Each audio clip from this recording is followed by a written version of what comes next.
Hello, everybody, and welcome back to the Law of Attraction Secrets podcast. I'm your host, Natasha Graziano, and this is one of my most looked forward to episodes.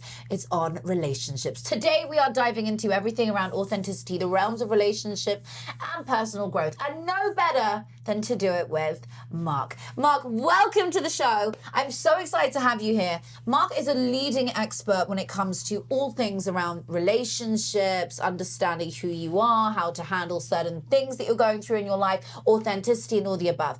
We've just been having a great conversation off camera. Oh my goodness. Welcome to the show. How are you doing? Thanks for having me. I mean, first off, the level of energy that you just entered this with, I'm like already jacked up. So yeah, no, well, that is my thing. Like, I'm known for my energy. So people are like, whoa, like, who, you like this all the time? I'm like, yeah. Like, I just conserve it when I'm about to go on camera, and I'll go into like a softer voice. You know, when we're talking personally, I just want to be fully in that zone, like there. I'm not like, oh my God, what do I do? But I like it. Now I have to get louder. Oh my God, no, All right, but at the same time, I really, really, really want to go into that place we were into a minute ago, where we're really connecting. Your advice is impeccable. You are so unique and fresh with the way you talk about relationships. And we have so many questions I want to go through.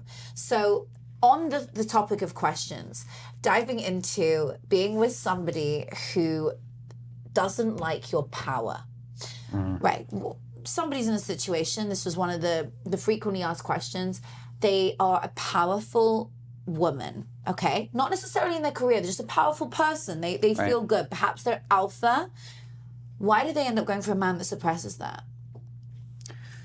This is probably a common experience for a lot of women, especially in today's day and age where, like, you know, more women are graduating with university degrees and making money and all that kind of stuff. And you hear this conversation a lot of like, I have a hard time attracting men that are also in their power, but honor mine.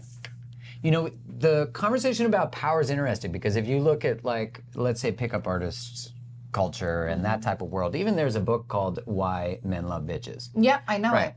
So these types of ways of teaching, and I'm not speaking specifically to that book, but what they teach is how to present as if you are powerful and someone who has high self-worth, right? Like pickup artistry talks about peacocking, like wearing flashy clothes, things that stand out because you're an alpha, and then you learn about things like how to insult a girl to get her, like a beautiful woman, because that doesn't happen to her. So these are all ways that you try to position yourself as being a more attractive mate. But what happens when you're playing games in relationship, and you see people say things like, don't text them back too soon, don't do this, you gave away your power, blah, blah, blah, blah.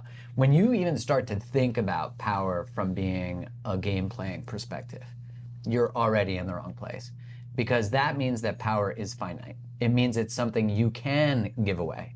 So if I'm in a relationship with a powerful woman, which I'm married to one, her power doesn't scare me. I don't need her to be less powerful because her being powerful doesn't make me less powerful. But if I'm someone who exploits and manipulates through power, which if you think about the history of relationship and patriarchy and that type of thing, and Esther Perel talks about men trade power for sex and women trade sex for power. And it's the oldest trading system in the world.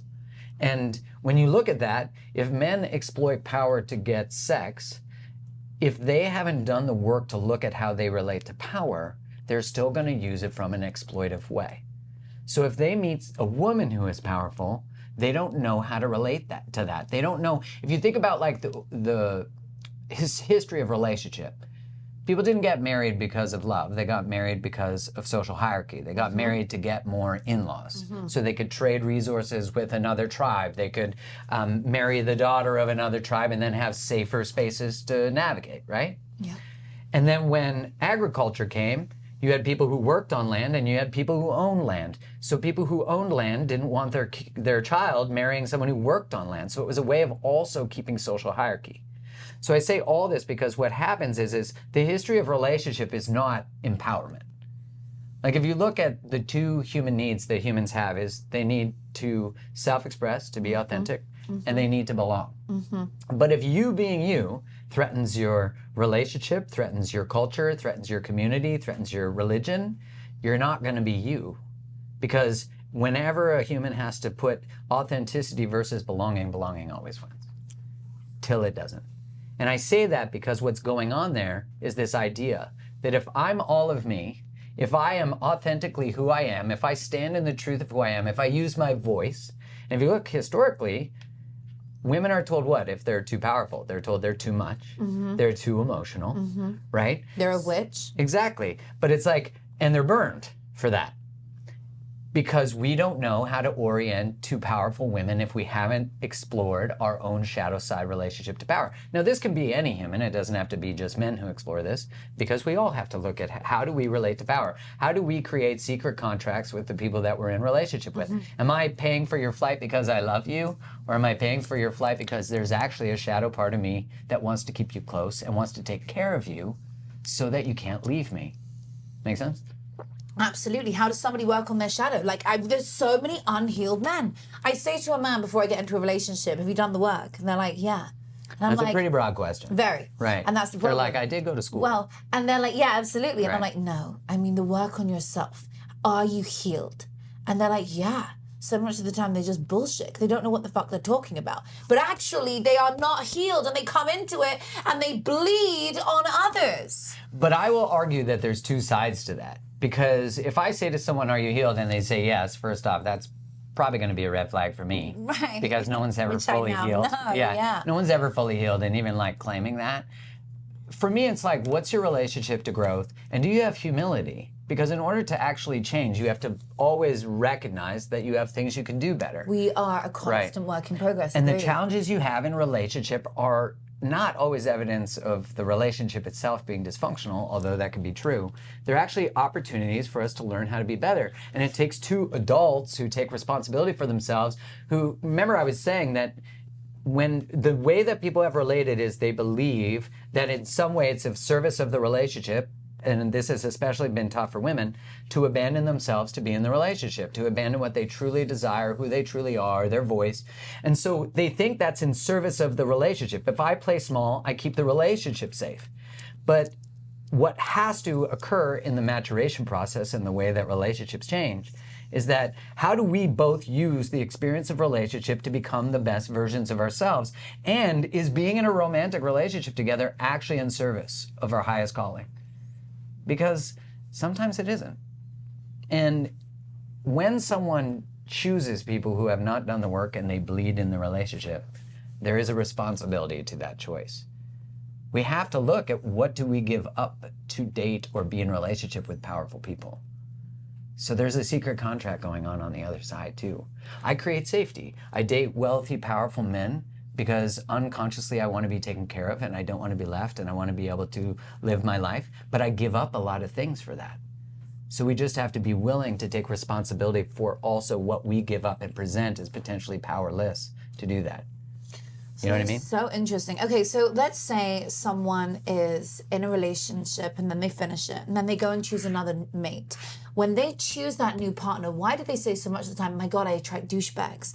Right. And I believe that you're copying and pasting the same person just in a different outfit. And you go on and on and on in life and you keep copying and pasting until you recognize who's the problem. When you point and say, you're the problem, look at this. 1, 2, 3 Yeah, right. fingers are pointing back at who? At me. Who's the problem? I am. Right? So we recognize we are attracting the douchebags to us because we don't attract what we want. We attract what we are. Right. So looking at previous experiences I've been through, how did I attract a narcissist? Like, I know categorically I become a beta when I'm with a guy who's strong alpha. I know that I am almost subservient to him.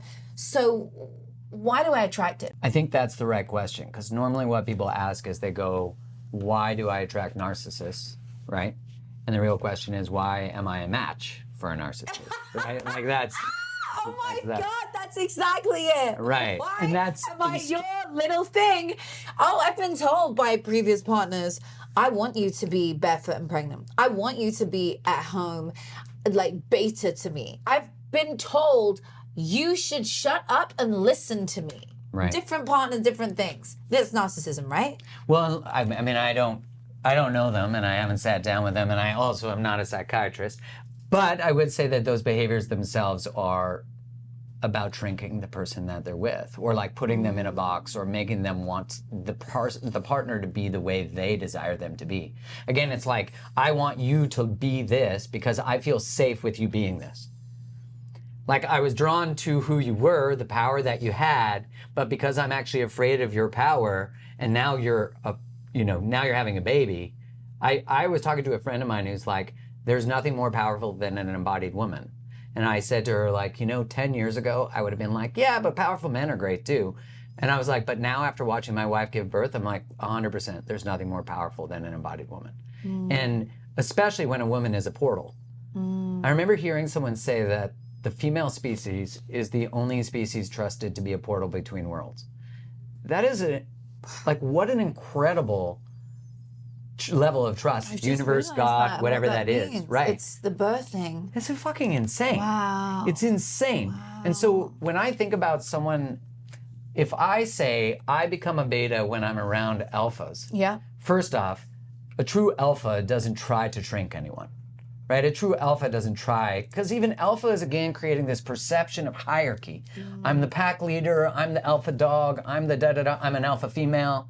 It's, again, this idea of hierarchy, that you're at the top and then betas are below. Right? But a truly powerful person is not afraid of powerful people. No. Right? So if I'm a quote-unquote alpha, then I want you to be the same. Yes. If I'm an integrated, embodied person Yes. who has explored my relationship to power. Because again, I'm not afraid of you being powerful. But if I believe power is finite, I'm going to need you to not be too big. Now, this happens all the time, right? And when I think, it's like, how do we take responsibility for the person who becomes the beta? Because the beta person is actually the one who believes, and they're the ones who enter that role. It's kind of like if a kid goes to school and the kid gets bullied. If you take that kid and move them to another school, they just get bullied again. Because there's still a template within the kid that matches to the abusive or behavioral template of the bully. Make sense? Oh my God, I'm getting it. So it's like, until I fix me, I'm going to keep going for a narcissist. I'm a stickler of language. So I wouldn't say fix, because the reason you do what you do is to create safety, perceptional safety. So it's an adaptive strategy that is designed for you to maintain relationships, even though those relationships require you to play small. So it's likely what you were modeled, I'm guessing. Absolutely. My parents, my father is a great guy now and has had a full transformation, is now Buddhist and the most spiritual, wonderful human. But for my mother and his relationship for 25 years, he cheated on her 5 times while I was in the womb. And did she leave him? Eventually, after 25 years. But she didn't leave him after the infidelities. So if I've never witnessed behavior of someone leaving something unhealthy, and I stay in unhealthy things as an adult, it's because I never learned the behavior of leaving. So a lot of people, normal. Right, a lot of people will say, I just fight for love. I love all out. That's what I say. That's exactly almost the line I use. I'm obsessed with love. I'm like, I love love. But that's not love. Love is not abuse.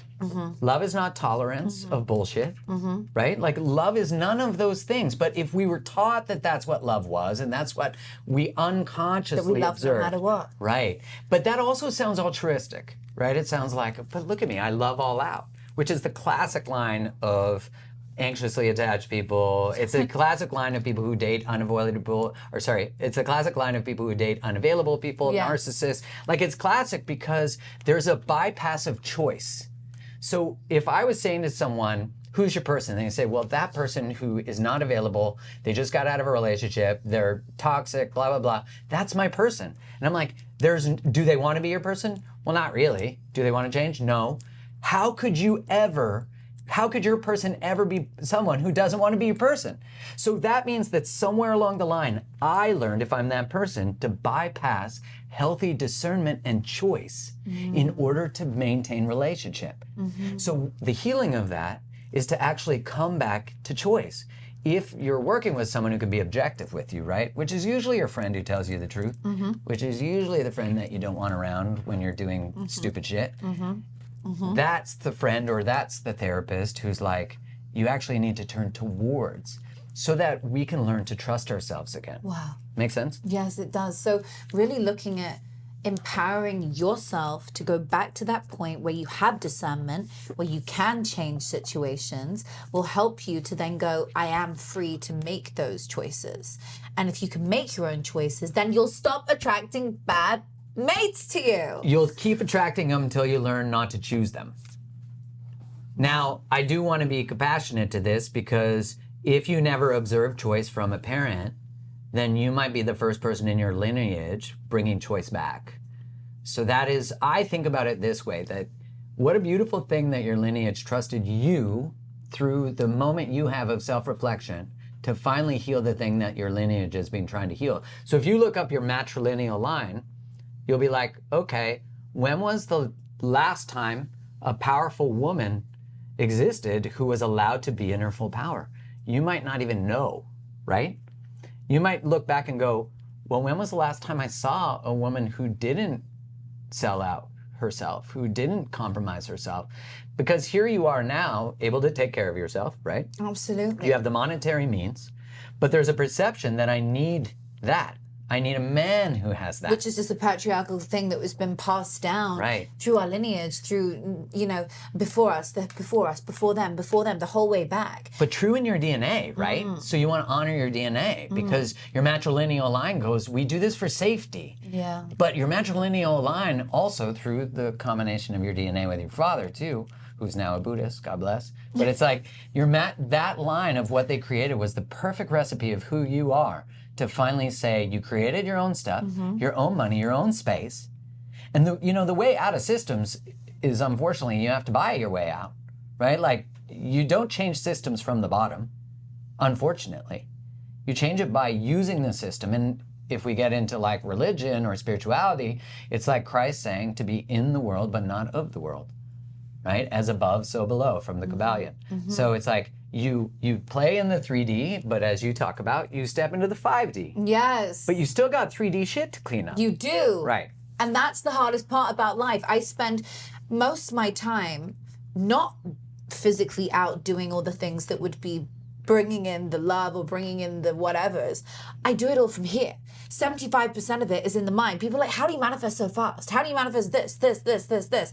And I'm like, because I do it here. Right. 75% of it is here, and then the other 25% is inspired action that I take. Like, I feel, someone said the other day, how do you live in LA and date? And I'm like, well, I never met my person in the LA scene. Like, I manifested him. I decided, and he's not even from here, but he lives here.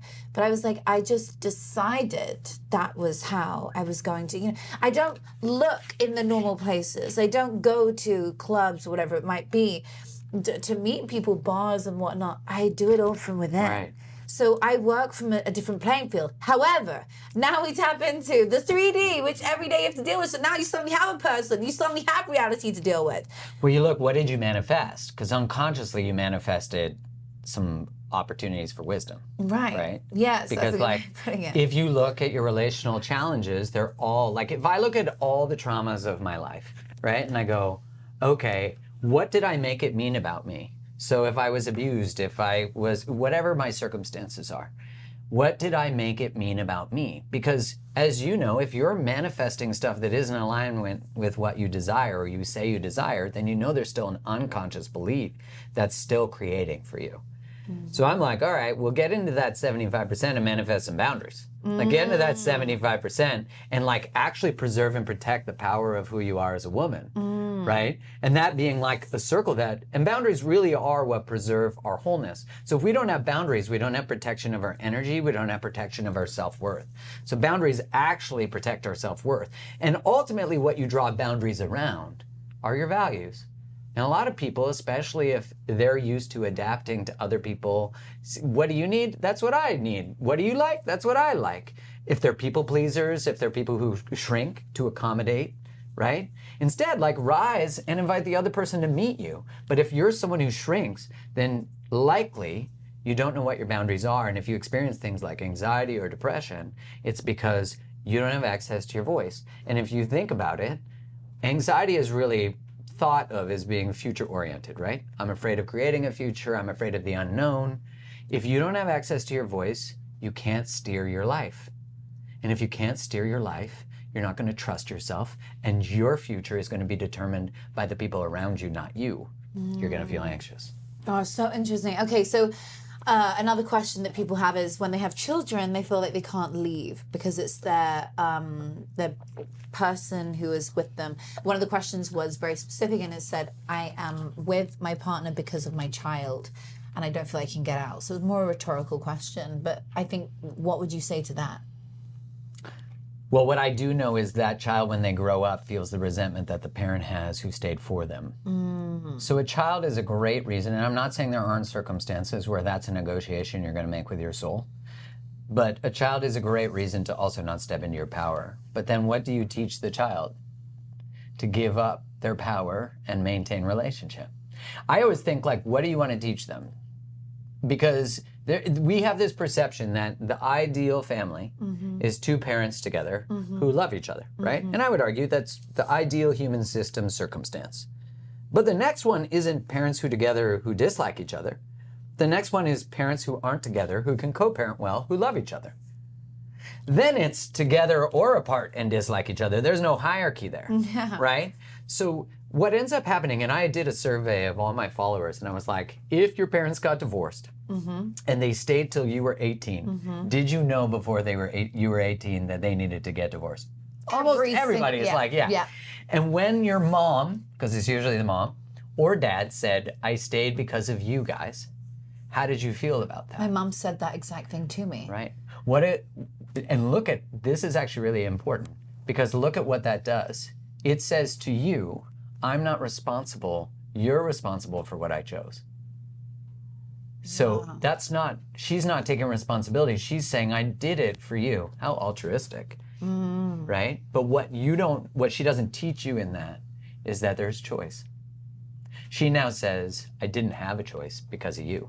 So then, of course, that's going to lead to the younger person, the child, maybe having a kid and staying because they now pass on the same wound to their child. Do you believe in generational curses or generational trauma being passed down? 100%, but I don't see it as a curse. I see it as an opportunity. If I see it as a curse, I'm a victim of it. If I see it as an opportunity, then like, what a beautiful thing I get. I got handed this thing with the awareness that I got it. Most people in those circumstances don't even know they're doing it. There's people right now who've been married for 60 years who hate each other. And they think they don't have a choice whether to leave, and they might not because they might be so financially dependent on the person. But we are all being handed opportunities. It's like when someone says, I inherited my chemical imbalance. That's been disproven long ago that that's even a thing. That's a pharmaceutical made up bullshit. But you don't inherit anxiety from your parent. You don't inherit depression from your parent. You inherit the behavioral consistencies that create those circumstances. So if I observe a parent who was helpless and depressed, I haven't seen them actually rise from their experiences and create wellness, then I'm just going to do the same thing. And also, we often, and in our culture, this is very common now, we derive a lot of power from presenting as victims. And that's that idea that you can, now this is obviously a controversial thought, because people go, well, that's victim blaming. And I go, no, you can be the victim of experiences that not be negated and also rise from the experience. There's plenty of people who've been through ultimate shit who have created the most powerful lives because of what they've been through. Well, that was how I created my life to start. Like, I went through crazy traumatic relationship, and from that I was able to find my voice. You know, after a lot of suffering in previous places, I had this rebirth. I lost who I was. I got ill. I had a whole illness happen to me, an autoimmune, because of because of what I was allowing to go on in my life, et cetera, et cetera. Finally, I worked out why me. It wasn't why me. It was like, honey, this is happening to you as a red light stop sign to say you're in the wrong place. You need to get out of it. And that's what red light signs are. It's not the Amsterdam walk of, you know. It's not the red light district. No, it's not quite the same red light I'm talking about. It's an alert bell saying, get out. Something is not right. And when we have boom, it feels like a door slamming in your face, physically, mentally, emotionally, spiritually, whatever it might be. And it hit me in my face, say, wake up, you're going in the wrong direction. And then I lost who I was. And then after that was reborn, after my ego had been shattered around me into a million pieces. was reborn the Natasha Graziano you see today. And from there, I have been able to go on in the world and become who I am, but because I got my voice back that was taken from me. And ironically, the illness I had was a thyroid. Yeah, I was going to say. You know, it's usually exactly connected to voice, yeah. Right. And so that's why I'm very conscious of decisions I make in today, being able to use my voice and express, because I'm like, if I don't, then I know where it goes. It just affects your stress and then your body and it, you know. So I have to look carefully at the decisions I choose. And I go back to this place where I said earlier, we don't attract what we want. We attract what we are. You believe in that too? Yeah, 100%. We attract the work we still need to do to liberate ourselves from patterns. So like, if you look at what you've been through, if you don't honor what you've been through, you'll repeat what you've been through. So like, your body brought you to the bottom, right? And I would argue your voice wasn't taken from you. You learned to give your voice away, which for safety reasons. And I don't mean that like critically. I just mean like that at least empowers you to know that you're in choice about your voice. Right. But if it gets taken from you, then even the way you tell the story is that someone else took it. But if you say you gave it because you thought that was something you needed to do. Right, much better phrase. Right. Then you're empowered to be like, it's like when someone says, I need closure, but they won't give it to me. I'm like, closure doesn't live in them. It lives in you. I need them. I need forgiveness. I need this. No, you create it. Yes. Right. So it's like there's this really wonderful teacher named Francis Weller, and he talks about how we go through initiations in life, and a lot of us end up in suspended initiations, which means we don't actually accept the full invitation that life is giving us. And he says, don't waste a good divorce. Don't waste a good diagnosis. Oh, I love that line. And the sign that you're in initiation is, one, the world you once knew no longer exists. The second one is who you thought yourself to be doesn't make sense anymore. That was exactly what I went through. Right, and the third one is you can't go back to who you were and the way things were. Wow. And a lot of us go back and cling to the way life was or wishing the way it was. And when we do that, we don't allow the life that is trying to move through us and to complete the lesson. You know, when you think about the history of like alchemy, right? Like taking things and turning it into gold. That's the same process of taking trauma and shit and relational frictions and turning it into wisdom. But a lot of us, and I think this is true of our life circumstances, and he talks about this, is that alchemy doesn't give a shit about the alchemist. Like the actual process of you becoming or me becoming the best possible version of me doesn't care about my feelings. It cares that I become the highest expression of myself. And so if we all see ourselves from that perspective, that as you said, the world isn't happening to me. These circumstances are presenting themselves in my experience so I can become the best possible version of me. And that's why when you ask someone like, are you fully healed? That is still from the perspective, if they say yes, that they've reached this place of, I don't know. Enlightenment. Yeah, which I'm like, no one's ever going to be there on planet Earth until the very, very, very end, if anything. Right, and like even that thought of, you know, what is it that, he who speaks does not know, which is ironic, and he who does not know speaks, which I know we're having a podcast right now, and I recognize the irony of that. But the idea that as soon as you think you're not a student, you're fucked. Absolutely. Am I allowed to swear on here? Oh God, yes. Profanity is not an issue. Okay. I love. It's too late. I said shit a bunch of times. Yeah, no. It's I love the authentic self. Just like that's how I grew up. The world you once knew, who you are, and you can't go back. Yes. But most of us don't allow ourselves to actually work through. We don't accept the frictions we have in relationship are offering opportunities to grow, and the alchemy doesn't care about your feelings. Like your growth doesn't care about your feelings. No. It just cares that you. Right. That was there it. You go. The brain loves familiarity. Loves it. The brain would rather that you go back to a place that's horrendous for you because it's familiar. Like, okay, you're brushing your teeth with your right hand. All of a sudden, you're like, no, I'm going to try and do it with my left hand. You'll do it for a few days and you'll switch right back because it's way more uncomfortable to do it with your left hand. Your brain prefers to be doing it as it knows. It's the same for the uncomfortability. It's the same. Comfort is the enemy of growth. Right. We grow through the discomfort. Right. Right? So what happens is, exactly like you're saying, in relationship, our brain would rather us stay in something uncomfortable because it means that we don't have to go through an even more uncomfortable situation of learning something new, learning new patterns, becoming a new person.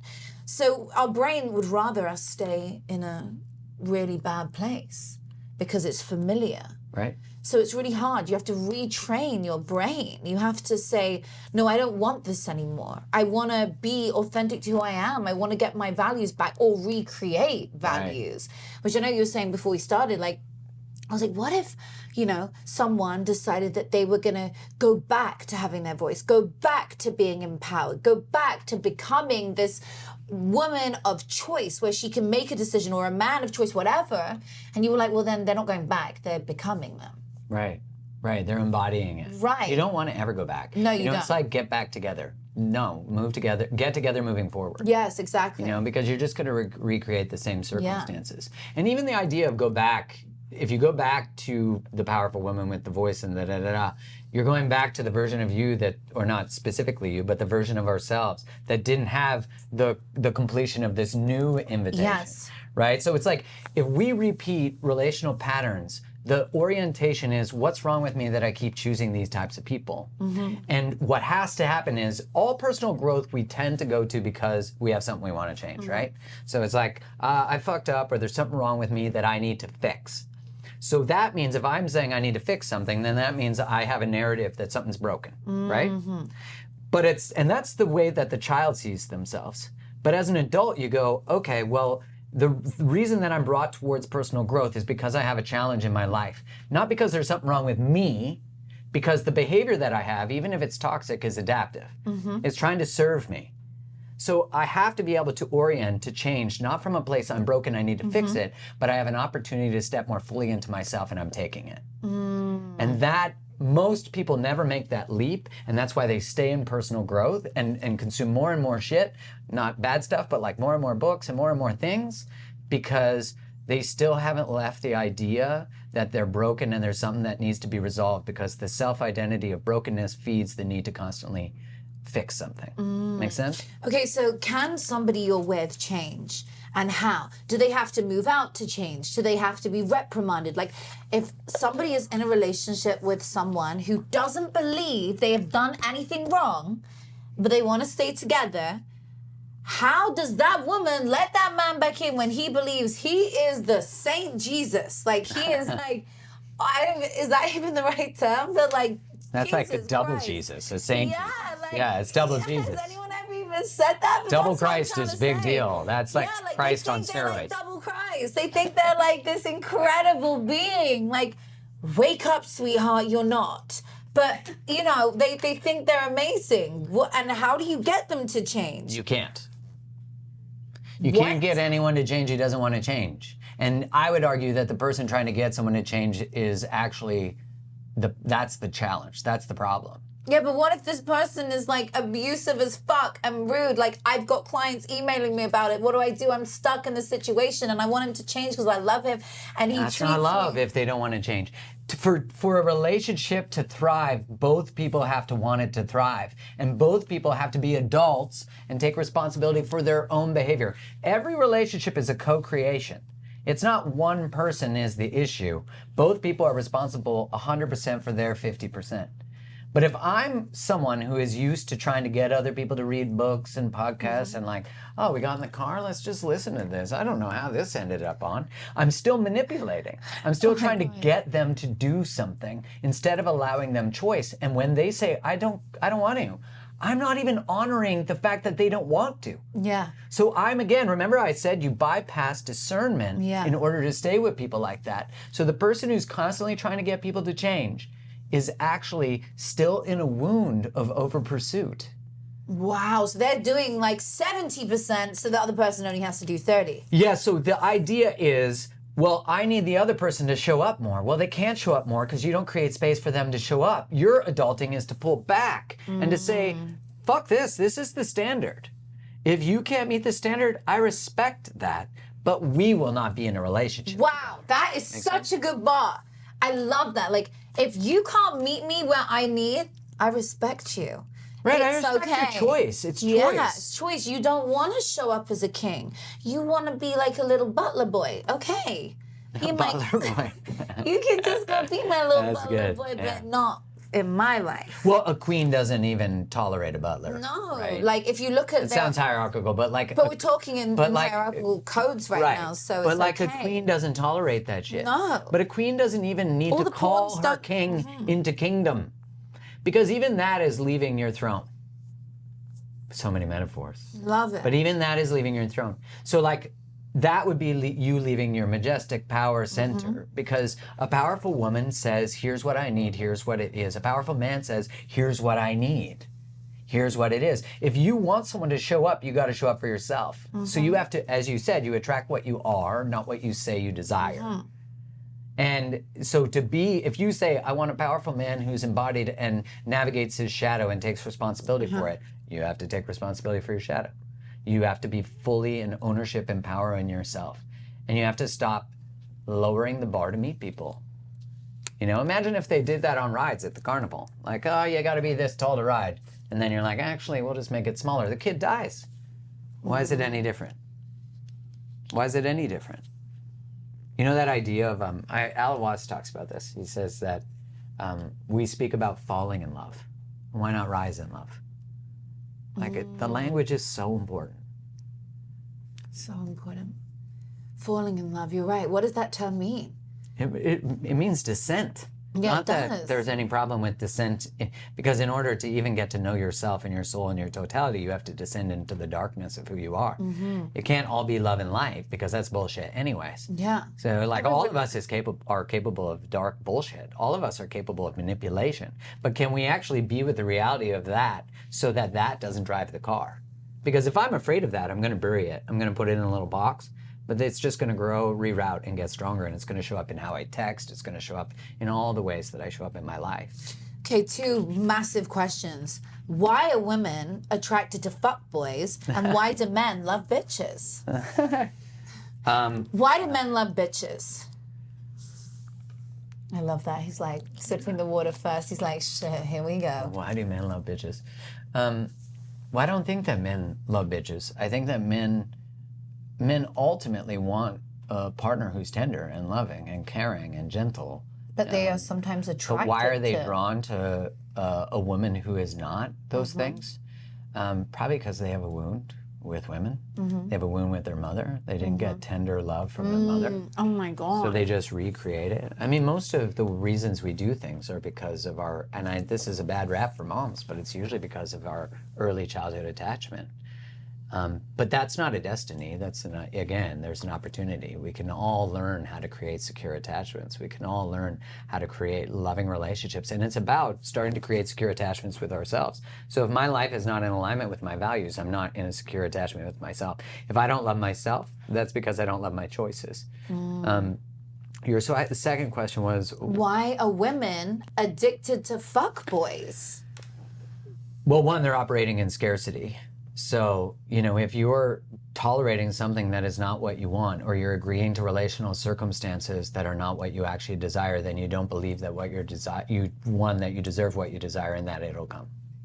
So, I had this friend who used to hook up with a guy every Thursday, and she said that she desired a really deeply beautiful romantic relationship. And I said, is that it? And she said, no, but I'm just going to bang him on the way till I find it. And I said, well, first off, Thursday's a really good night. Give up like Monday or something, right? And I said, but you can't, you think that every time you go fuck him, you think that it's just a bang. It's just an experience. But I said, but is it in alignment? I don't care if people have random bangs. I could give a shit. But if you say you want to create a deeply loving relationship, then your choices have to be aligned with that. It's like manifestation, right? You can't say you want to create something and all your vibrational thought, all those energies are not in alignment with that. Because what happens is your choice is contradictory to your desire. So you're now blocking your own creation. And so I said to her, you think just that Thursday doesn't matter, but whenever you make a choice to be somewhere that's not aligned, you're not where you're aligned. So you could be at a Starbucks on that Thursday, loving your life, or maybe a smaller, more mom and pop owned coffee shop with better coffee, but you're actually in this isn't sponsored by Starbucks, I hope, but you're actually in a different place, but you're in a place of alignment. And the universe, the world, changes like this. Miracles happen like this all the time. You get an email, you get a friend, you get a da-da-da-da. Because you snapped into a place of alignment. I agree. When you show the universe, okay, actually, no, I don't tolerate fuckboys anymore, then guess what? You won't attract fuckboys. Well, if you tolerate fuckboys, you're a fuck girl. Like that's like the projection onto the guy and blaming the guy for being a fuckboy. Like you're the one tolerating the behavior. You're the one choosing to be. I can look at someone's Tinder profile and be like, yeah, it's pretty obvious they're not looking for something of depth. Like, do they even put an effort into it? Look at the language they use. Look at the pictures they put up. If you've got shirtless mirror bathroom selfies, sorry, red flag. No offense if anyone has it. No, but it's completely. like that. It's like I could just look at someone's profile, and that's actually something anyone can do. And there's research to show that someone can go into someone's college dormitory and look at the things in their dorm and get a pretty good assessment of their values. They can look at a Facebook profile, a Tinder, an Instagram, and get a pretty good assessment of their values. It's pretty obvious. It's easy. But if we learn to code red flags as green flags, then we're going to wonder why we keep ending up with people with red flags. And if I give two people the same Tinder, they're in the same location, they live in the same building, they have the same radius, one will end up with a certain type of people and others will end up with another. And it's not because their Tinder is different, it's because they code red flag behavior as green flags and they don't. And it's actually that simple. So we have to learn, if I end up with the wrong person for 6 months, when did I actually know they were the wrong person? And a lot of people say, I knew the first time I went out with them. And I said, so you have to actually, if you say, well, I knew 3 months, where did you know, where did your body go? Because that's the first moment. And our body is the somatic canary. But why do we give into it? Why do we go, okay, body, shh, it's okay? Because we learned it. We learned it, and we're operating on scarcity. We think, well, I'll just settle for this because I don't trust that what's aligned will come, which means you're not aligned. So everything you're actually bringing in that's not aligned is teaching you an opportunity for alignment. And your body is the somatic canary in the coal mine. It's the thing that's saying, this doesn't work. But if you're used to saying, shut the fuck up, I'm staying in these circumstances, I don't have a choice. So again, it comes back to inserting choice. God, this is so powerful. Okay, question. Why are we threatened by our man's best friend if she's female when we're in a relationship? What a good question. Oh, this is like, I'm not okay with my partner following Instagram models. You know, I am not okay with my partner following Instagram models. I'm going to totally own that. That's okay. Yeah. Like when I was 20, I thought about this. See every single person you follow and who follows you, and like, oh, where did that come from? Right. You know, it's interesting because if I was 20 and Instagram existed, which it didn't, right? I would likely have followed Instagram models and all that kind of stuff because I didn't own my sexual energy. I didn't take charge of it. I wasn't responsible with it. You know, and if I had a partner at that time say, I'm not okay with the fact that you follow these, I'd be like, that's your insecurity. I would gaslight them likely. But I actually deeply understand, as I would like to, quote unquote, a more mature adult, I'll be gentle with that term though, that if that impacts my wife, it impacts me. You know, like if she's saying that to me and I'm getting defensive about it, it's like, how is this an opportunity for us? If she has maybe infidelity from her past relationship and that's being triggered just by a friend of mine, am I cleaning my sexual energy with my friend? Like, it's a massive red flag if your partner doesn't want to introduce you to their opposite sex best friend and you're in an opposite But what if they sex do? relationship. What if the guy introduces you to the best girlfriend, or the reverse way? The girl introduces you to her best guy friend, and you can see that guy friend is all into the woman, okay? Because this person that's messaged, she explained the situation underneath it, which I missed, where she's been told that the girl and her guy have hooked up way back. And you can see the bitch likes your man. Right. He's not into her because she hasn't got an ass. The point is, when that's written, right, we understand where she's coming from, the pain and the suffering that she's going through. But I believe, you know, that in my perspective, if you have a best friend of the opposite sex and you're in a relationship, if you have not hooked up with that person and that best friend is not into you and you're not into them, has to be mutual, and that can only be judged by your partner. It can be, but your partner might have a specific sensitive lens around that actually doesn't judge the circumstances accurately. I'm not saying that there won't be some, but it could be bringing forward an insecurity. So I just don't want to say that your partner should be the judge end all be all about the circumstance, because they just might have a hypersensitivity. But I will say that if my wife brought forward something like that, she's my priority. Like, how she feels about it is my priority. And I know that the ladies have a sixth sense. I mean, you guys all sync cycles and stuff. So you guys are having conversations with your wombs right now that I'm not even part of. Yeah. So I like recognize that. And what you said, I think, is really interesting. If like both people have, even if they've hooked up, you'll be able to sense if there's still sexual chemistry there.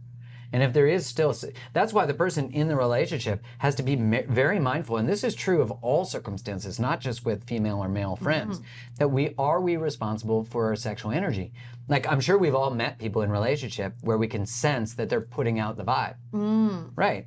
And we can sense that. There's a part of our body that's like, this doesn't feel appropriate. Yes. Or if we're someone who violates our own, we might feel there's an appropriateness. Yeah. There might be a shadow side of ourselves Absolutely. that actually Like it's does a mirror, that. like I'm seeing, oh my God, they're like this. No, absolutely. I can see it with different people. Like if a best guy friend is all over me and like hugging me up in front of my person. Oh, that's inappropriate. Totally. In the same way, the other way. If your best girlfriend is touching you up and like doesn't give a shit about your feelings as the partner of that best friend, honey, she gotta go. All of the females that I interact with prioritize their relationship with my wife. Wow. Now, because they're integrated, they're connected, and they know that to have reverence for me is to have reverence for my wife. Amen. But I agree with that. But what if the woman... If that doesn't exist, then there needs to be... First off, the relationship itself needs an upgrade, right? Like, this is an opportunity for the relationship. What are our agreements? Not your agreements with your friend. What are our agreements about relationships? And relationships outside of our relationship? What are our agreements about how we handle friendships? And is there accuracy? Because like if my wife brought forward something like that to me and I said, you're off your rocker, like definitely there's nothing there. What I can say is, tell me more about that. Instead of just dismissing her, can my curiosity at least be the thing that invites forward the validation of her experience? Okay. Make sense? What if the woman comes to you and says, or the guy goes to the girl and says, after everything I've seen between you and this person, I want you to cut them off in order for us to have a healthy relationship. I want you to cut off that person. What do you say? Listen, if that's a deal breaker for you, you have to honor it. Like if your partner says there's nothing there, but your body is throwing up gang signs, like you have to honor that. Yeah, but is that an ultimatum? It can be. That's up to you. But people don't like ultimatums. That people don't like a lot of things. Yeah. People don't like having to face reality. Yeah, they don't. They don't want to admit that they just abused you or did something shit. I agree. Right. They just want to pretend like they're an angel, like they're Saint Jesus again. Right, double Jesus. Yeah, and it's like, no, sweetheart. We all double have Jesus our own cancels out issues. Jesus. That's a double Yes, positive. that's Makes so it good. double Like, yeah, you know what I mean. We have to face our flaws. We have to face them. And you know, I think there's a difference when a relationship that's like two healthy, mature adults who can have a dialogue about that type of thing is very different than two people who don't communicate well. Because two healthy adults who honor each other's experiences are not going to try to protect the friendship. They're going to say, how does this serve us as a couple? Exactly. And when the person tries to protect the friendship more than they protect you... No. Oh, no, then obviously you know they've had sex. Like, I'm sorry. Well, you know, when I was no-brainer. Like, if I'm defending my guy, my guy friend, like, no, I'm not getting rid of him. Like, he's amazing. I've known him 10 years. He's done so much for me. Oh, best believe, honey, he's bigger than you are. Right. Like, he's done it good in another way, too, because I'm not wanting to get rid of him. The other way I can look at it is... That'd be a massive red flag. Yeah. Right. Massive red flag. The other way I can look at it is, baby, you know what? To my partner, I love you and I'm not going to keep the friendship going, even though it's been 10 years and they've done a lot of really good things for me, including fuck me in an amazing way. I'm going to cut it off because it really clearly hurts you. Well, and if you're saying that this person banged you in an amazing way, you likely still have an unconscious... I know you're not. Yeah. But if that's the sentiment the person has, there's still an unconscious sexual connection. 100%. But the worst part is when you deny that you've had that person sexually. Well, if you're lying about that, then that's another red flag. Huge red flag. Right. So So like even the denial I'm itself. gonna call this red flags in relationships. The carnival. This is literally like all the red flags that anyone wants to I mean, if you're avoid. denying a truth, you're denying your partner's reality, and if you're doing that, you're gaslighting them, and you're actually, that makes it so people who that happens to feel like they're crazy because what they know to be true is not being validated. You know, it's like whenever anyone has an experience like that and the other person doesn't just hear them out and validate them because they don't know how to be with that truth. Because even if you did bang your friend and there's no longer a sexual chemistry there, just acknowledging that validates the intuition of the person you're speaking to. You know what I'm saying? Yeah. What is gaslighting? I know what it is, but for somebody that's listening going, I never gaslight, this is for you. Right. It's the denial of someone's reality. So it's actually when someone brings to you something that's going on for them, it's different than disagreeing with someone, right? So if you come to me and you say, you did this last night, you said this and this was the intention of it. And I can say, I hear you, and I can understand that that was your experience, but that is not true for me. That's not gaslighting. Got it. But if I'm like, you're crazy, like you totally got that situation wrong. It's like totally like your problem is your perception. You're deluded. You're the issue. What you're thinking is not true. And it's like, hello, I have my own bucket of feelings. Right. I'm a human too. But if I go, that's not reality, you are fucked up. Yeah. Now what happens is your computer system in your brain goes, but that was true for me. And you go, but they're telling me it's not. So I've now externalized. Someone else becomes the authority over my own feelings. This happens to a lot of people as kids. I feel sad. You'll hear a lot of people say to a kid when they're sad, you're okay. But they're not okay. No. So we say that to them and it builds this knowledge in their head like, I'm sad, but I'm actually okay. Wait, this is conflicting. And of course, that comes from a genuine place of an adult. But the problem with that adult or the challenge of that parent, and I'm a parent, so I know that it's easy for me to say something like that, is because I don't want them to suffer. So I don't know the value of suffering. I don't know the value of being in pain, which not to say that you ever want your child to experience pain, but when they're actually in it, when you say, no, darling, you're actually okay, they're not. And it's because we don't know how to be with feelings. So what you'll see a lot of people do is they try to save other people from feelings that they themselves don't know how to be in. Now getting back to gaslighting, imagine if someone comes and says, hey, the friend of yours, I feel that there's sexual chemistry there, and they go, that's something wrong with you. Yeah. But imagine if someone is consciously relating, they'll say, tell me more about that. That's not my experience of my relationship with her, but I want to hear more about your experience of it. And then they'll say, she's touchy-feely with you, she's inappropriate, she doesn't respect me. And then the guy has a decision to make. Well, and the guy can then say, okay, can you give me some examples of when that happened, that made you feel uncomfortable? And they might, because if that's happening, it's likely happening. You can say, well, yeah, you know what, I could see how that upset you. I could see why that didn't feel good for you. What is something that I could do in that relationship that would protect and honor us as a priority? Yeah. And then she'd be like, well, I think it's time that you get rid of her. Yeah. And then you can say, how does that impact you even thinking about that? And then they'll be like, I'm so hurt, and they'll gaslight you. Well, if it's a healthy adult, they'll say, you know what, that is hard for me to end this friendship. We've had it for a long time. Can we hold the compassion for the person having to end the friendship too? That might be hard, right? Because we're like, so you care about her feelings more than mine? Yeah. No, I'm just like, you asked how it impacts me to end this friendship. And it's been a friendship of a long time. There's been a lot of value there. But I can see that it impacts you. I'll end that friendship. Imagine what that does for a relationship. Well, that upgrades the whole thing. Now I love you. Now I want to do anything for you. I'm not even going to talk to any of my guy friends who you feel even a slight feeling about because I wouldn't want to be a hypocrite. Well, and someone who plays games then goes and externalizes and now flirts with other dudes or like flirts and now tries to upgrade their friendships to more sexual chemistry because they didn't honor them. So now they're going to not honor them. No, absolutely. Oh, by the way, I've been there. When I've been in those situations where I know a lot more than is being told to me and I can see a lot more that's not being told to me. The first thing that I went and did in the past was I went and found myself a friend who I had perhaps known and wanted to upgrade into a more friendly person who is an absolute threat to this Right. relationship. So do you see, you leave your own center and your own values to do that? Yeah, and then I got out of the relationship. I was like, this is boring. I just want to be with someone who's a healthy adult and doesn't have addictions and can just like be loving and kind and open. How do we get into a relationship and not see someone's addictions? How do you not? Well, it's just another question that came up. How do we get into relationships and not see somebody's addictions?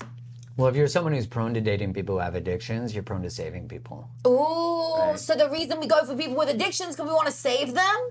Yes. So there's like this idea that I can only be in relationship with people who actually have challenges and issues that need someone to help them with their challenges and issues. So when that happens, people don't know how to relate to each other from wellness. So like if you're let's say a coke addict, and I know that you're a coke addict, and I probably have dated someone with addictions before, and all of a sudden I'm like, I'm never gonna date someone with addictions again. Yeah. And then I find someone who's maybe 3 months sober, right? But they're breaking their 13th step, they call that, right? When someone breaks their sobriety and gets into a relationship in the first 12 months, you're not supposed to when you're sober. But if I then find someone who's, let's say, addicted to cocaine, and I'm like, okay, they need to fix that. I don't tolerate this. You're going to need to do something about it. Again, I find myself in the same circumstance where I'm trying to get someone to change for me, instead of finding someone who doesn't need to change. Because who am I when I relate to someone who doesn't need to change? Because there's still a wound that I need to finally be enough for someone to see my value will make them become better. But imagine if I don't have to do that anymore. If all of a sudden I say, hard line, I don't date people who are in active addictions. I date people who are mindful, curious, growth-oriented. If I do that, then I'm not actually dating from a wound anymore. I'm dating from wellness. Now, a lot of the times what you'll see in relationships is someone gets over their addiction and they get sober, and the person who's dating them doesn't have a job anymore. So they try to create more challenges because their addiction is trying to help people. So that person who dates people who are perpetual addicts doesn't believe they're worthy of being chosen without trying to contribute or give something. This is crazy. Okay, my final question, because I could do this for literally a year with you. You're so knowledgeable, and like this is such a powerful episode. I know it's going to be one of my faves. Okay, and I know it'll be one of the audience's faves too. I can feel it's just got that energy, which is going to help so many people. Okay, I'm going to choose this question, and why am I addicted to drama? And I think we mean in relationships, as this whole thing has been about relationships. Yeah, so drama, when we're addicted to drama, one, we have to realize that we're part of the drama. So we're like co-creating drama. Right. So you might date dramatic people, but you are drama too. So if you love drama, you're drama. Really? That's important. Yeah. Okay. If you date dramatic people, you love drama. But the familiarity there is the system, the nervous system, right? The part of our body that is unconsciously always navigating for threats and opportunities, but it's mainly hypervigilant looking for threats. Remember earlier on I said that all humans have two needs, the need to be authentic and the need to belong. All the system is constantly doing is saying, is this person safe? And if they're safe, am I safe to be myself? But if me being myself threatens safety, I'll get rid of myself and I'll keep perceived safety, right? And we talked about, you were mentioning how everything that's created is in the unknown, but the system wants familiarity, even if familiarity is unhealthy and toxic. So if familiarity is chaos and drama, often my system doesn't trust quiet, doesn't trust safety, doesn't trust reliability. It's like if you're always drawn to unavailable people, what happens a lot of times, and this is the cycle with fuckboys, is they don't choose me and they don't show up. I bang them, I blow them, they go down on me, whatever happens. I experience arousal. The arousal treats my abandonment. So the actual experience of the rush of sexuality actually numbs and treats the pain of not being chosen, and the cycle continues. So the chaos, when you're drawn to drama, it's because your system doesn't trust reliability, because you probably learned that love was chaos. You probably learned in your family system that being gaslit was normal, being abused, being not chosen, not safe. Maybe you had an alcoholic parent or an addict parent or someone who was eruptive and had, you had to walk on eggshells. So your system doesn't know reliability. Now, the idea is that, well, I can't help who I'm drawn to. Notice how even in that statement is no choice. But that's under the perception that arousal is something that happens, not something that arrives from you. Right? Makes sense? So like, this person makes me aroused. No, this is an object that gives you access to arousal. But between arousal and object, you have a choice. If I say, well, I'm only drawn to these kind of people, I can't help it. Again, no choice. You can help it. You can direct where arousal goes. So you decide arousal no longer goes to these people, which means that arousal you're now in charge of, and you can direct it towards health. So when you say no to people who don't show up for you, you start to send the message to yourself that you're worthy of being shown up for. You also start to stop sending your life force towards people who can't show up for you. You stop perpetuating a wound that you're not worthy of being shown up for. So the healing of the wound, what you seek in relationship, you give to yourself. And so now you've created self-worth. You've also created evidence that you yourself are reliable. Because most of us just don't trust ourselves, right? Like, if I'm dating someone who's unreliable and unhealthy, if I've never said no to that, I don't trust myself to say no to that. So what's the point? That's why all of this comes back to, how do you get access to choice? And there's a saying that the opposite of trauma is choice. Because usually trauma is something that happens that's unexpected, right? And so how do we insert choice back? That's why that conversation of like, make your bed every morning, why that's important. It seems trite, right? Like, it takes no time, by the way. You just flip your sheets up, puff your pillows, and you're good. If you say, I'm going to make my bed tomorrow, and you do it, you build evidence that when you say something, you do it. And it seems trite, but what it's doing is building micro evidence that when you say something, you do it. That's so funny, because that's exactly why I make my bed every day. You have to, but then it has to extend to, where do I not keep my word with me? Did I say I was going to work out and then I didn't do it? Did I say I was finally going to take a stand and I didn't? So you start to build these like micro experiences, and in those micro experiences is where you build the evidence that you're worthy of being shown up for. Now, listen, you can change your life with a massive choice. You know, like, that's true. I've worked with people, as soon as they have an awareness, they make a choice. If you want to completely shatter a belief, choose its opposite. But for some people, it's like, if you're starting to put boundaries in your life, it's hard to start with your mom, right? Because that's usually the birthplace, or your dad, or your family. Start with like, I can't make Friday night. You know, like, start with something simple. I don't have the capacity. I'll get back to you. Like, start with these little ways that you build evidence that when you are presented with a choice, you have your back first, always. That's actually love, by the way. For That's yourself. love. If choosing someone is not synonymous with choosing yourself, then it's not a choice. They have to be synonymous. They have to be aligned. If any choice is not choosing you, if doing drugs is not choosing yourself, if having casual sex is not choosing yourself, if avoiding a conversation is not choosing yourself, then you're not in alignment. If you're not in alignment with your integrity and your values, you're going to get sick.